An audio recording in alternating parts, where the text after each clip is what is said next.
I'm a person who walks looking down because you can find lots of great things on the ground. I'm basically a recycler. You know, I find other people's stuff and junk and recycle it into my stuff and junk.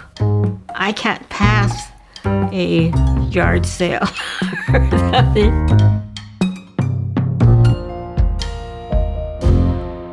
Action, is that the word? Yeah, action. I come from a household where my mother was very artistic. In her era, women made quilts, they crocheted, they did things with their hands. Women were not particularly encouraged to be artists, especially women of color, so design was my choice at school. Through the years, I shifted into other kinds of art.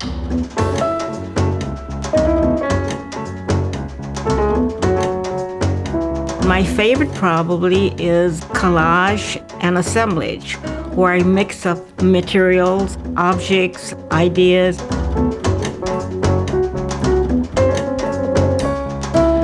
Sometimes they tell a story and sometimes they don't.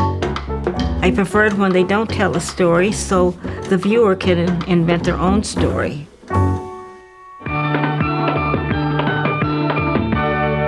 I rarely look for a specific thing. I just kind of go by my intuition. I can tell when a stand has something for me that I might use.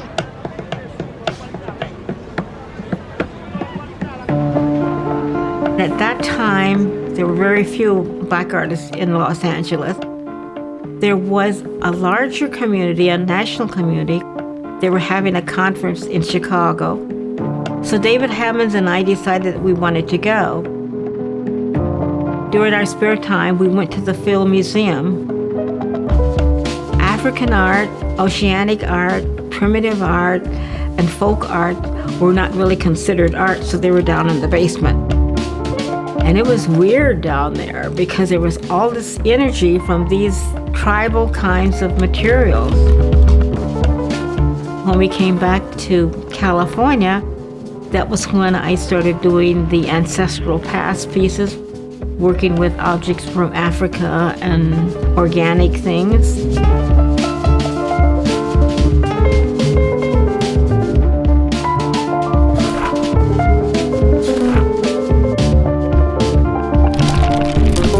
When you know Betty and you start to really look into her work, you think that she escaped from one of the pyramids or something, you know what I mean? She's just into a strong mystical quality.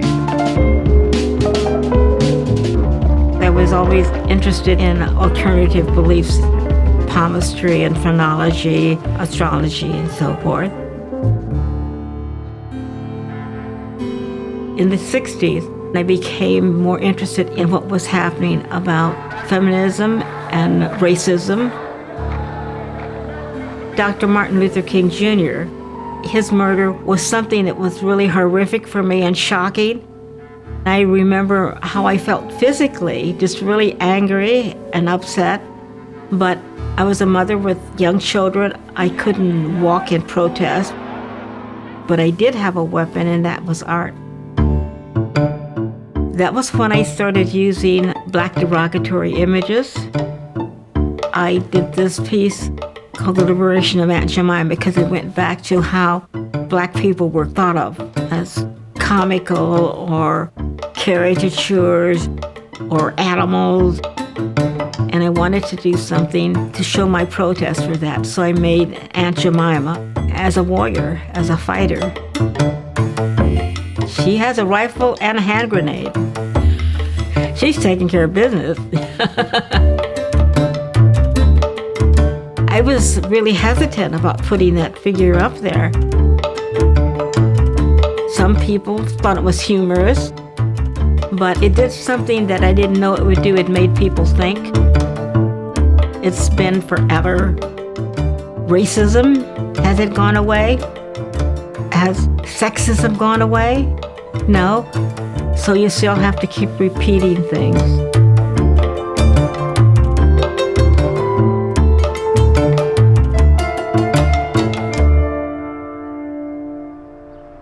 my daughter found this scale for me, the weight of racism or so forth.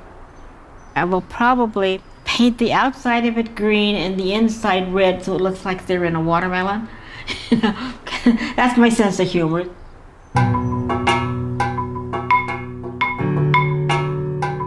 This sounds really gross. I applied for a national endowment and I received, I don't know how many thousand, but when I got that check, I looked in the mirror and I said, "Oh, Betye Saar, you're really an artist." Before I was just making stuff. I've been used to being a lone admirer of hers for a long time, and suddenly everywhere I go, people talk about her work.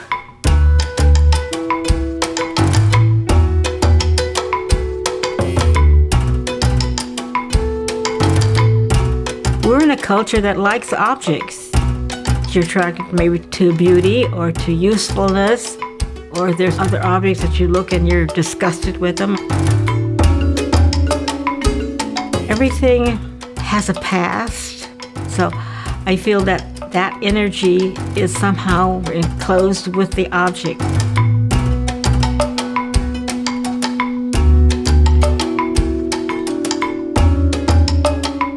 What do I have now that's new? Antlers. That's my latest thing, antlers. It's always a puzzlement when I start collecting things like, what can I do with this? I mean, what's the point of that? And then I'll find another component and it says, oh yeah, I can use it here.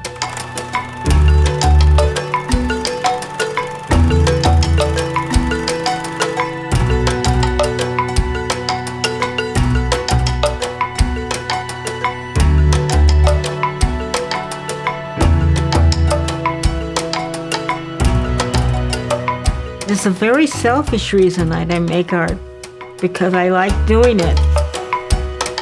I'm in my 90s now, and all these pieces are sitting around waiting for me to put them together, and time is the biggest challenge, to find time to do it.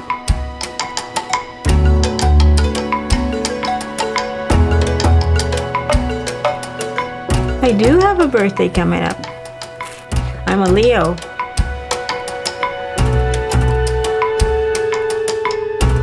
It means that I am like the lion. It's best you not hear me roar.